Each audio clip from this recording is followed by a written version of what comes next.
Thom Hartmann here on the news. You need to know this. After years of complaining that Democrats haven't passed a budget, now Republicans are refusing to negotiate at all on the Senate's recently passed spending plan. Under regular order, the two chambers should come together to find a compromise between the Democratic budget in the Senate and the Republican austerity budget in the House. However, in typical GOP fashion, Republicans won't even come to the negotiating table unless they get a so-called framework that they say would make a compromise more likely. But that framework is just a demand that all new tax revenues are off the table.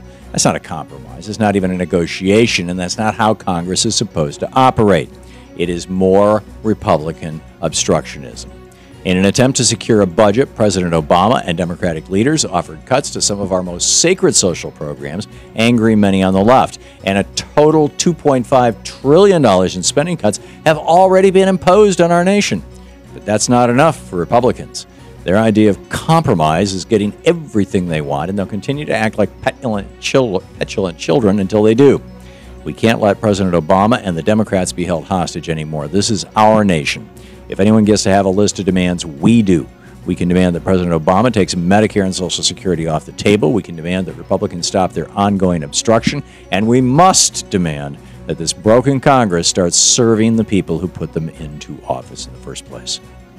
In screwed news, outdated and under-enforced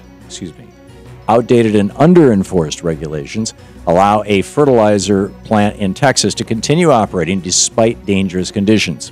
And that lack of regulation may have played a role in the massive explosion that killed at least 15 people, injured hundreds, and nearly demolished a Texas city. Yet despite some plants going up to 20 years without a safety inspection, fertilizer industry groups have been lobbying Congress for even weaker safety regulations. According to the Think Progress blog, the fertilizer industry has spent over $14 million on lobbying since 1998, and the Agricultural Retailers Association has spent about $3 million. The majority of these efforts to buy off Congress have been generated toward loosening safety regulations for the exact same types of plants as the one that just exploded in West Texas. If they had their way, these dangerous plants wouldn't face any regulations at all. This is a perfect example of why we need to get money out of politics. Industries should not be able to dictate their own regulatory policy. Let's stand together to prevent corporate cash from controlling our democracy. Join the fight at getmoneyout.com. In the best of the rest of the news, giant patches of plastic waste in our oceans pose a worldwide environmental threat. In 2009, the United Nations estimated that there were more than 6 million metric tons of plastic debris floating in our oceans, but a 19-year-old has just unveiled plans to change that. Boyan Slat has created a device called an ocean cleanup array, which could be dispatched to clean up plastic garbage patches around the world.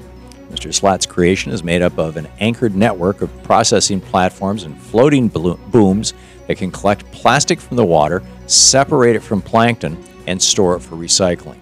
Potentially, this device could save hundreds of thousands of aquatic animals each year and would increase awareness of the world's plastic garbage patches. Slat says that many people don't grasp the magnitude of the garbage patch because waste is dispersed over huge areas and it's hard to capture the extent of the problem in a simple or single photograph.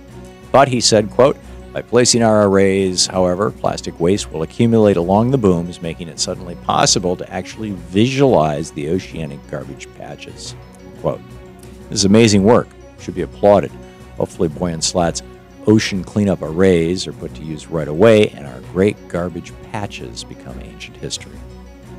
With all the news this year about marriage equality, it may come as a surprise to many people that someone can still be fired for being gay in many states. However, some lawmakers in Congress are working to change that. Tomorrow, Representative Jared Polis will announce an Unemployment Non Discrimination Act introduced into the House, and Senator Jeff Merkley will introduce a bill in the Senate. Tico Almeida, president of the Freedom to Work organization, believes the timing of this bill is perfect, saying, after the Supreme Court rules in the Windsor marriage case, many right-wingers are going to denounce marriage equality for same-sex couples, but claim that they don't believe in discrimination against LGBT Americans.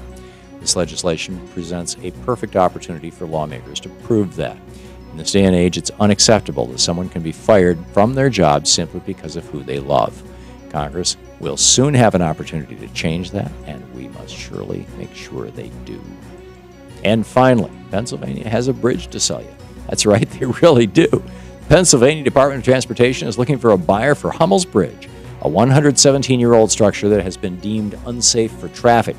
Although it's no longer safe, the bridge was labeled historically and technologically significant by the Pennsylvania Historical and Museum Commission, so it can't be torn down.